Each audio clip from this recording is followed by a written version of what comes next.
Hey guys, what's up? How y'all doing? I'm here to talk to you guys about the new episode of One Piece, which is on episode 1145. This episode right here was actually nicely well done, and I got some small announcement to make, although I heard it in social media. I'm not really sure if it's going to be true or not, but that is yet to be confirmed. But if it is, well, we're going to be having a long break. Well, not too much of a long break, but I'll get to that just a moment. Let's talk about this episode right here, which I thought was pretty nicely done.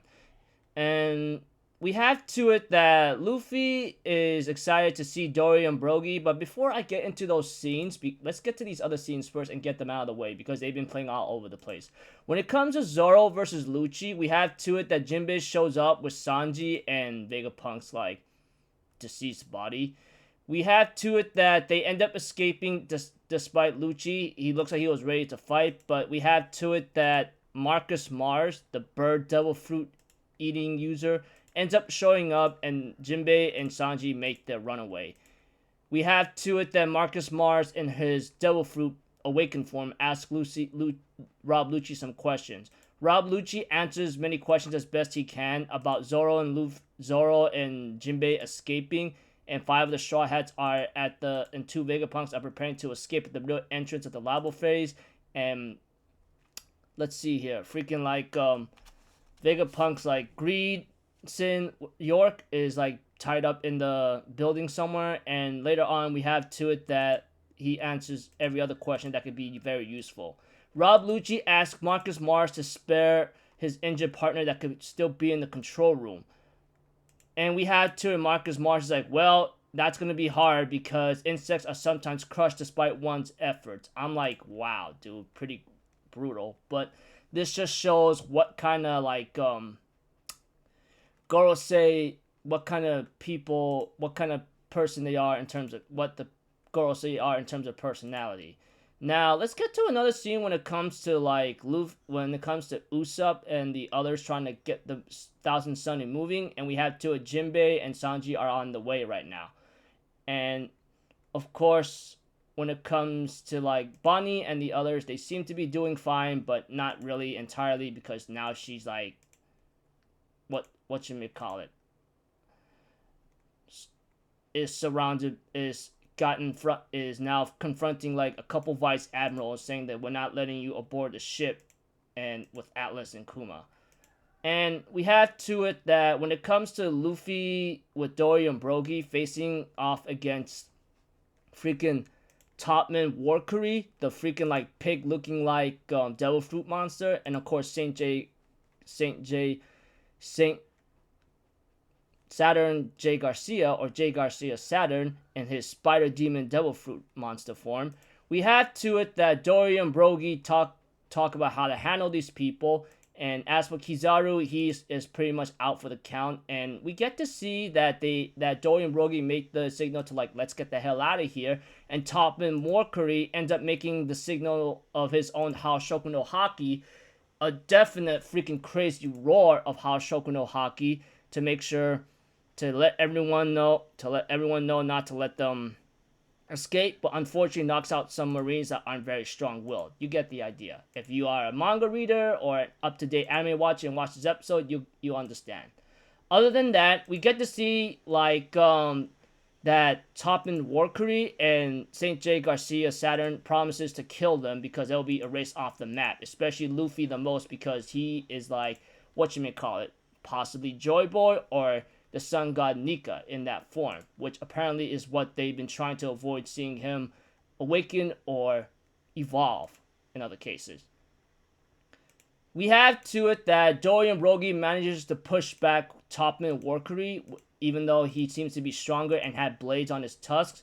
We have to it that like Saint J. Garcia is annoyed with this and launches a lot of freaking like poison balls or something, and Luffy, concerned about this, realizes it's poisonous, and then he ends up making a bat out of a tree, which I thought it was really nice and good. Freaking Toei did a nice job handling that, and he ends up home running it back right at them. Pretty much he hits them back with the bat like in a baseball manner, which I thought was pretty funny and really, really nice, and ends up attacking like Saint J. Garcia and Topman Warkery. They go like, holy what do you do?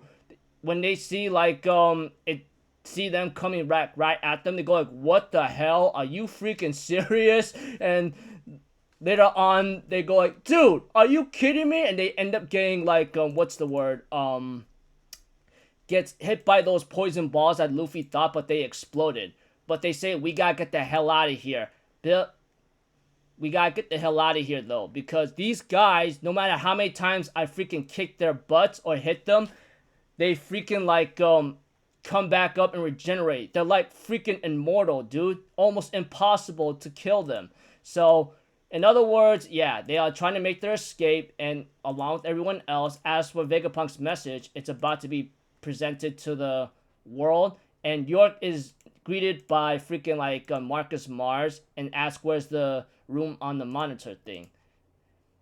As for Kizaru, like I said, I'm repeating myself, he apparently wants to rest because of him being very damaged. Well, mentally damaged, because we all know why. Because Kizaru, I'm pretty sure it's already hinted at that he had a good relationship with Vegapunk and considers him a best friend in his life. And him doing the deed of killing him, it's gonna affect you badly. Whether if it's a good reason or not, it's gonna kill you. And we have to it that a giant robot ends up speaking Joy Boy's name and ends up moving right now and says, Joy Boy, I'm so sorry, it says. Apologizing over and over. Who knows what it's apologizing for, but he seems to be very remorseful, and the Marines makes the announcement that there's a giant being like bigger than the giants is on the way right now. And like I said, the machine ends up apologizing. I'm so sorry, Joy Boy. And the episode ends off there. And preview next episode, well, it's not going to be a preview, if anything else. It's going to be a special about Cypher Pole Zero. You get the idea.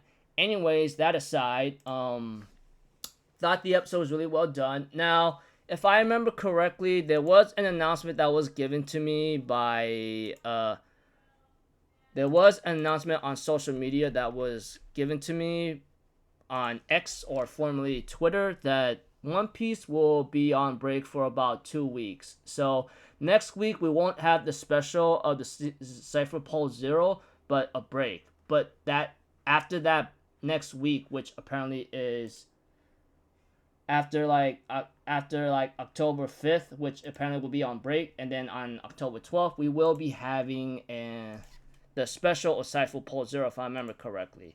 I don't know if that's true or not, but if One Piece if the One Piece anime is going to take like a break for 2 weeks, it's really going to suck.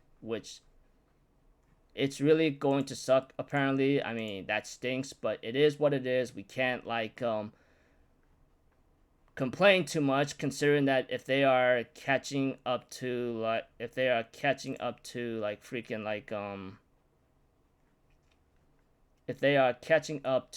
the manga, which apparently they are a bit, they will have to take a couple breaks, and apparently who knows how long. But hopefully